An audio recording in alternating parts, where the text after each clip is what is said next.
Kwa majina naitwa Ana Tungu Nyama, ni mwenyekiti wa Sibioso Pasamwashi, ina maana kata 2 Mwarukwa na Pandagichiza. Kwa kweli siku hizi usalama wa ndoa umekaa vizuri. Tulikuwa tunaamka saa 11, saa 12. Unamwacha mume wako, unafuata maji. Unaenda kuyapata maji, ni foleni mmepanga na maji ya kusubiriana. Ukarudi saa 4 saa 5. Pale ugomvi wa ndoa tayari. Mwenzio hajui kwamba unaenda kuchelewa kwa shida ya maji.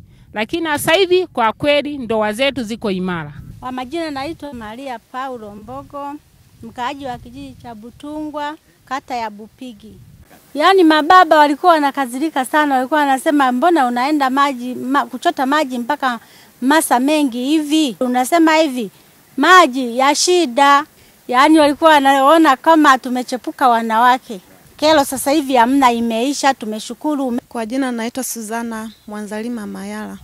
Kupatikana kwa maji haya, yani changamoto za kwenye ndoa zetu zimekwisha. Tunamshukuru sana Mama Samia Suluhu Hassan kwa kutuletea mradi wa maji. Tunaamka pengine saa 10 za usiku au saa 11. Akina baba walikuwa wanatusumbua sana. Wanahofu, wewe unaamka saa 10 mpaka sasa hivi hujarudi kuchota maji, ulikuwa na kazi gani au ulikuwa na wanaume zako huko mtoni? Changamoto zilikuwa ni hizi. Kwa majina naitwa Deus Magambo Francisco, mtendaji wa kijiji hiki cha Mwadui, kata ya Nyankende, halmashauri ya wilaya ya Ushetu.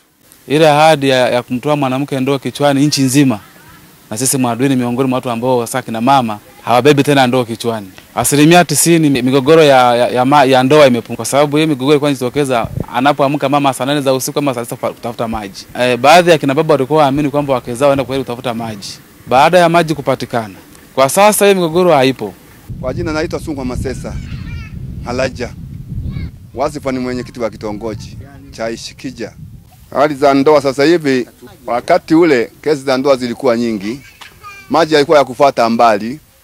Naweza akafuata maji akafuta ya msongamano, akachelewa kufika nyumbani. Kumpiga anapigwa, anaambiwa unakuwa na wanaume. Sasa hivi kufika na kuchukua maji bila kuitwika, anabeba kwa mkono ndo anafika nyumbani. Tunaoga kama bata. Hatuna kesi ya kwamba uchelewa kwenye maji. Kwa jina langu naitwa Dorcas Elias, ni mkazi wa Busangi. Tulikuwa tunaamka saa 9 ya usiku kwenda kuchota maji. Na penyewe unapofika hiyo muda wa saa 9 unakuta kuna foleni kubwa. Unaenda saa 9 lakini maji unapata labda hadi saa 4 asubuhi. Kwa hiyo kulikuwa na changamoto kubwa sana kupata maji. Kwa wanaume ambao ni wenye wivu walikuwa nesi labda wanawake hawaendi kwa wakati kule kisimani, wanafikiri labda anaenda kwa wanawake, anaenda kumchita enda nje na ndoa, lakini kumbe mwanamke alikuwa anaenda kuchota maji. Kwa haya maji ni kweli kabisa yamenusuru ndoa zetu. Imenusuru kwa kiasi kikubwa sana.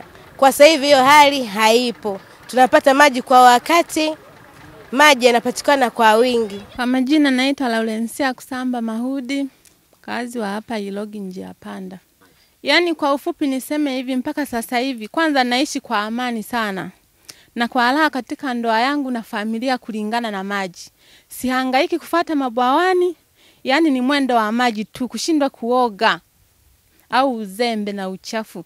Lakini maji yako vizuri. Kwa majina naitwa Leonard Shija Dogani, ni mwenyekiti wa serikali ya kijiji cha Zumve. Serikali ya Mama Samia kwa niaba ya wanazumve, mimi naendelea kuipongeza kabisa. Tena kwa asilimia nyingi kubwa ambayo mama kazi aliyoifanya hii. Amewafanya wakina mama kuwa na amani kabisa. Wamepata na muda wa kutulia.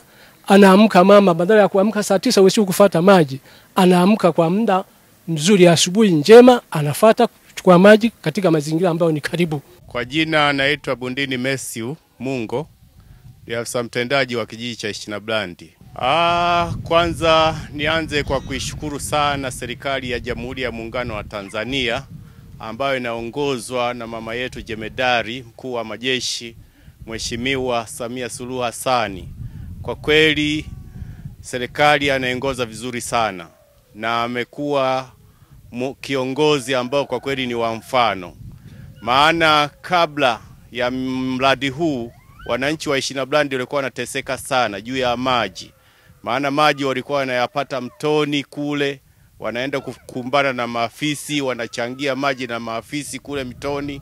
Lakini baada ya huu mradi kwa kweli wananchi wanapata maji salama kabisa. Kulikuwa na magonjwa ya matumbo, vichocho, lakini mpaka sasa hivi kwa kweli hayo maradhi yamepungua kwa asilimia kubwa sana.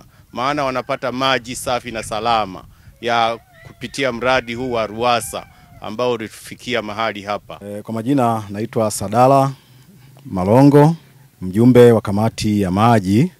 Yale maji hayajafunika. Fisi na wanyama wengine walikuwa na. Kwa hiyo ilikuwa ikifika tu kipindi watu wakionekana kule, wanyama wanakaa pembeni. Wakitoka na wanyama wanaingia. Kwa hiyo maji yalikuwa yanatumiwa na binadamu pamoja na wanyama. Maji haya yamekuwa ni mkombozi mkubwa wa jamii hii ya watu wa kata ya Lagana. Wakati mradi huu haujaonekana kwenye eneo letu hili, tulikuwa tunachangia maji na wanyama, kwa mfano ng'ombe, fisi, mbwa na watu wengine ambao wenye akili mbovu wanaogea kwenye kisima cha kunywea maji. Kwa hiyo tunakunywa maji ambayo tuna wasiwasi nayo kiafya. Kwa hiyo mradi huu umetukomboa. Sasa hivi hatuwezi tukachangia maji kisima chetu na wanyama hao fisi. Kwa majina naitwa Edward Emmanuel Bonda, ni mwenyekiti wa CBOSO hii ya Mwamasa. Kiukweli hii changamoto imetatuliwa 70%. Hali ya magonjwa ilikuwepo, hususan kipindupindu, kwa sababu unakuta watu wanajisaidia kwenye makolongo. Mvua ikinyesha maji yanapelekwa yale mavinyesi mtoni. Baada ya hapo watu wanaenda kuyanywa tena. Magonjwa ya mlipuko kama hayo yalikuwepo.